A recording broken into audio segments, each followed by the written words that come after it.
Big boss season 8 లో 3వ వారానికి సంబంధించిన నామినేషన్ ప్రక్రియకు మంగళం పాడారు హౌస్ మేట్స్. ఇక నామినేషన్ ప్రక్రియ ఎలా సాగిందో మీరు నిన్నటి ఎపిసోడ్ అయితే చూసేశారు. ఓ రేంజ్లో అన్నది చాలా చిన్న మాట నా దృష్టిలో నామినేషన్ ప్రక్రియను వర్ణించాలంటే. అంతకు మించి అన్నది మాత్రం సరిగ్గా సరితూగుతుంది.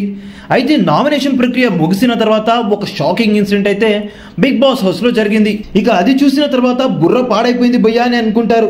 ఇంతకీ ఏంటి ఆ ఇన్సిడెంట్, ఎవరు చేశారు దాన్ని అనే సందేహాలు మీకైతే వచ్చే ఉంటాయి. అది ఎవరో కాదండి, ఈ సీజన్ బిగ్ బాస్లో తన నాటీనెస్తో పృథ్వీని వలలో వేసుకోవాలని చూస్తున్న విష్ణుప్రియ అన్నమాట. బిగ్ బాస్ లైవ్ స్ట్రీమ్లో కూడా రికార్డు కానీ అన్సీన్ వీడియో మీకోసం అయితే మేము ఎక్స్క్లూజివ్గా తీసుకొచ్చాం. ఒక బిగ్ బాస్ హౌస్లో ఉన్న నామినేషన్ ప్రక్రియ ముగిసిన తర్వాత బుర్ర హీట్ ఎక్కిపోయిన విష్ణుప్రియ పృథ్వీతో కబుర్లాడదామని కిచెన్ దగ్గరికి వెళ్తుంది.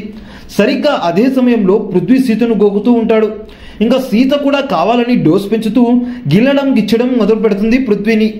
ఇక మన ఆవేశం స్టార్ ఆగుతాడా, ఇదే అదును అని చెప్పి మళ్ళీ ఛాన్స్ దొరకదేమో అని గట్టిగా వాటేసుకొని ముద్దు పెట్టేస్తాడు సీతకు.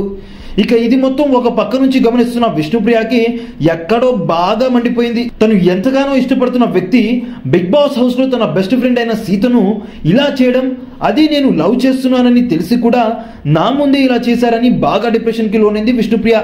ఇక కోపంలో ఆ కోపం నుంచి రిలాక్స్ అవ్వడానికి బిగ్ బాస్ హౌస్లో ఒక బోల్డ్ డెసిషన్ తీసుకుంది విష్ణుప్రియ.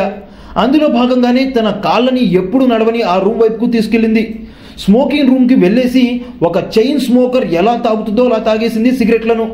పృథ్వీ లాంటి ఒక యావరేజ్ గాయ కోసం ఇలా చేయడం చాలా ఆశ్చర్యాన్ని కలిగిస్తుంది. చూస్తున్న మనకు మాత్రం అది కావాలని విష్ణుప్రియని రోస్ట్ చేయడానికి అన్నట్టుగా కనిపిస్తుంది. ఎప్పుడు చాలా కామ్ అండ్ కంపోజ్డ్ గా ఉండే విష్ణుప్రియ మాత్రం ఇది ట్రిక్ అని అర్థం చేసుకోలేక టెంపర్ని లూజ్ అవుతుంది. అయితే ఇది కావాలని చేసిందో, కోపంతో చేసిందో, లేక బిగ్ బాస్ హౌస్ లో కంటెంట్ ఇద్దామని చేసిందో అర్థం కాలేదు. దీనిపై మీ అభిప్రాయం ఏంటో కామెంట్ రూపంలో అయితే తెలియచేయండి.